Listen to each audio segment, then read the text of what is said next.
Magnus Carlsen, you dog, sacrificing almost everything in this brand new chess opening versus Anish Giri. Okay, here we go. Let's dive right in. In the game, Magnus playing as white, opens 1d4, and Anish knight f6, then c4, e6, knight f3, and then d5, the good old-fashioned QGD. Now here, Magnus plays a lot of moves here, including knight c3 and g3, the main lines. In this game, he does go knight c3, and Anish plays my favorite line in this position as black, that is simply bishop b4, the Ragozin variation. Now from here, white has a million different options, maybe not quite a million, but like 5 or 6 or 7. There's queen to a4, bishop g5, c takes d5, the main lines, but also moves like e3, queen b3, even g3 are all playable. In the game though, Magnus plays maybe the old main line, bishop g5.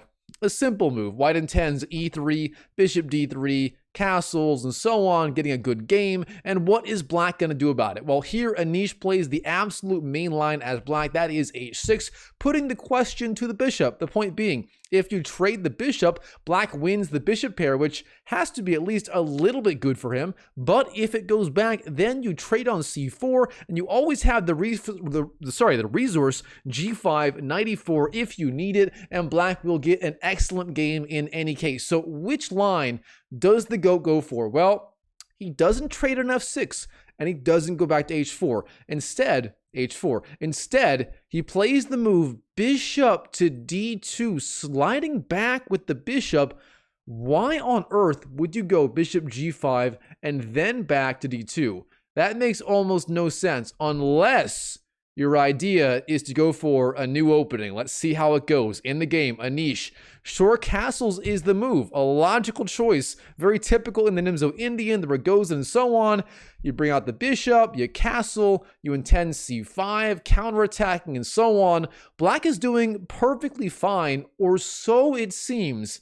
In this position, the move for white, oh, Magnus, you dog. G4, here we go, pushing the G-pawn. This is the brand new chess opening I'm calling the Norwegian Peacock Mantis Shrimp opening. All right, from here, Magnus, he's intending G5, trying to attack on the king side in this new opening. And black, of course, if he trades on G4, then rook G1 comes, attacks the knight, sets up the attack on the pawn on G7. And from there, I mean, ideas like bishop takes H6, winning the pawn as the pawn on G7 is pinned. The attack continues. What the heck can black do? And, oh, by the way, if you do nothing, G5 is coming, which actually takes advantage of the hook on H6. That is the entire idea of baiting out H6 played earlier. All right, from here, Anish, the best move, as usual, is the typical QGD, the typical Queen's Gambit decline move for black. That is going to be C5. Counterattacking on the queen side,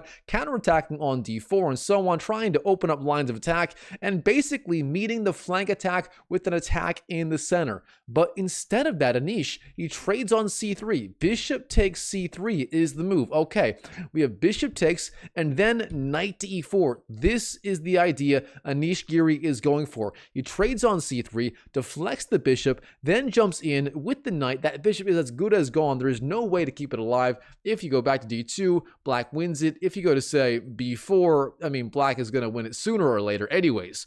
So here, Magnus, he's got a few different ideas to keep the attack going. Queen c2 is one idea, but also rook g1 or even h4 intending g5 are also playable in the game. Queen c2 was chosen in this new opening, the Norwegian Peacock Mantis Shrimp opening. By the way, if you don't know, a Peacock Mantis Shrimp has the strongest punch in the animal kingdom.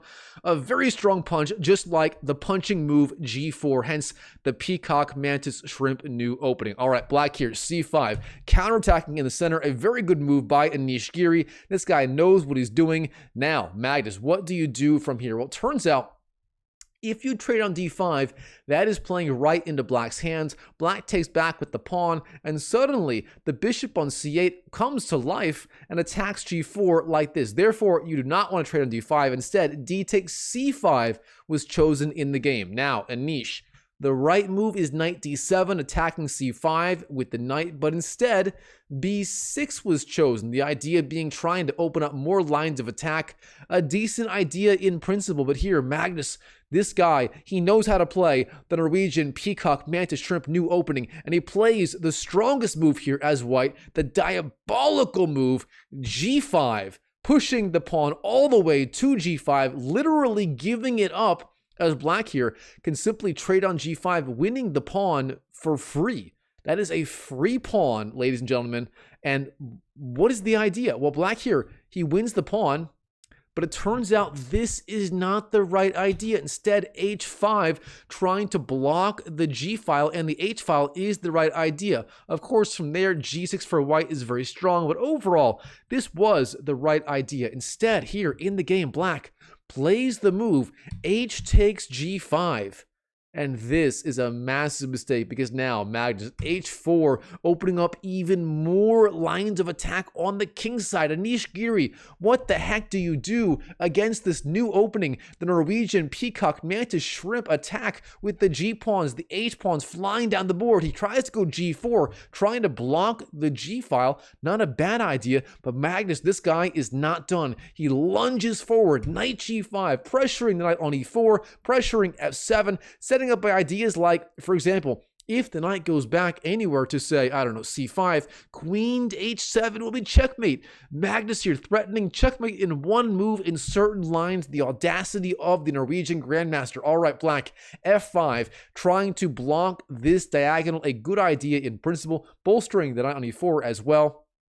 But here, Magnus, he plays just a simple, quiet developing move. He plays the move bishop g2, ignoring all of the action and just developing. This guy is cool, calm, and collected like a cucumber on a hot California day. All right, from now, Anish Giri, b takes c5, winning that pawn, and Magnus, he castles, long castles, developing the rook on d1, and of course, pinning the pawn on d5 to the queen on d8. Black here cannot trade on c4, as then you would lose the queen on the spot. You don't want to do that versus Magnus in the brand new chess opening, the Norwegian Peacock Mantis Shrimp opening. All right, from here, Anish, what is the idea? Well, he spots that knight on g5, and he decides it is the time to finally trade off that knight. The idea being simply knight takes, h takes, then queen takes. That is the idea. He goes for it. Knight takes, h takes, queen takes.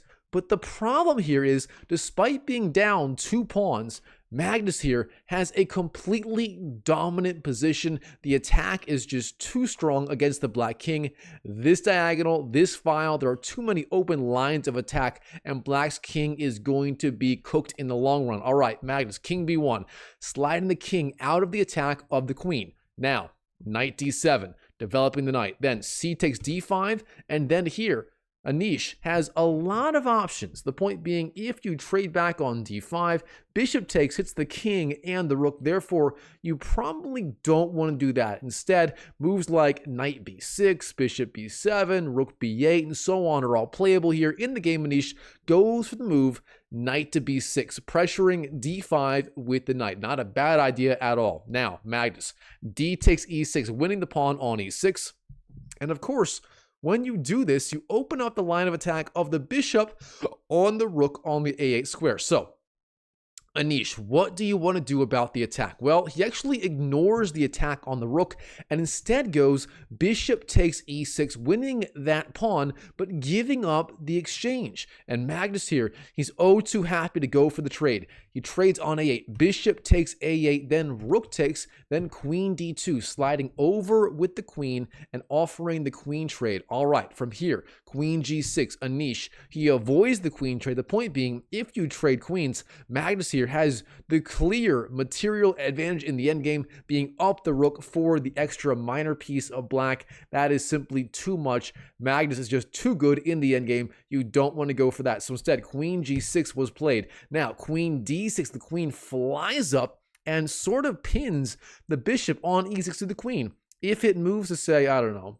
c4, you lose the queen on the spot. Therefore, Magnus here slowly but surely increasing the pressure. Anish Giri, he's feeling it. He goes f4, trying to open up new lines of attack against the white king in this new opening, the Norwegian Peacock Mantis Shrimp opening. All right, king to a1. The king slides over, and then rook to f8. Anish trying to bring yet another piece into the defense. The rook defends the king side, but is it too little too late? This is a good time for a puzzle. Turns out white has a winning combination right here. If you like puzzles, pause the video and try to find the winning move, which leads to a forced checkmate for white. And the idea here is rook to h8. That's all I'm showing you, Chess YouTube. Leave your comments down below if you can figure out the entire sequence of moves here. Comment down below if you think you found it. Instead of that, in the game, queen to e5 was chosen by the GOAT. The point being, he's pressuring g7, threatening checkmate if the black queen ever goes away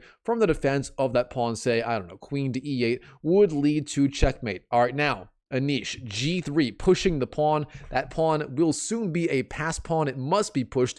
Anish trying to fight for counterplay any way that he can. Now, we have f takes g3, and then knight c4, jumping in with the knight. Then queen to h5, yet again offering the queen trade. And finally, Anish does go for it. Queen takes, rook takes, then knight to e3, jumping in with the knight, pressuring the rook on d1 here. Now, rook g1 is done in response, then bishop f5, and finally b3, giving the king some loft on the b2 square. Now, we have f takes g3, rook takes g3, then bishop g4, attacking the rook. But again, is it too little, too late from Anish in this new opening? We have rook takes c5, Magnus winning even more material. Here he's up, let's count, he's up, man, a single pawn?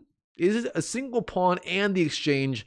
That is just too much. All right, Anish, rook f1 hits the king, king b2, knight d1, trying to counterattack, but then king to a3, knight takes, and then finally rook takes g4. And in this position, Anish Giri, he simply resigns on the spot to Magnus Carlsen and his brand new chess opening, the Norwegian Peacock Mantis Shrimp opening, named after the animal with the strongest punch in the animal kingdom, the Peacock Mantis Shrimp. Of course, this move g4 reminding me exactly of that animal, the Peacock Mantis Shrimp, hence the Norwegian Peacock Mantis Shrimp new opening. All right, Chess YouTube, hope you enjoyed this video. If you did, comment down below. What did you think of this new opening by Magnus, the Norwegian Peacock Mantis Shrimp new opening? Personally, I love it. This one is brilliant. I may even use it in my own games as white, as I do play this QGD system as white like this right here. So I may be trying it out myself. If you enjoyed the video, smash that YouTube like button. It really does help me out a ton with reaching more people. And as always, I wish you the best of luck in your chess improvement journey in 2025 and beyond. And I'll see you in the next video.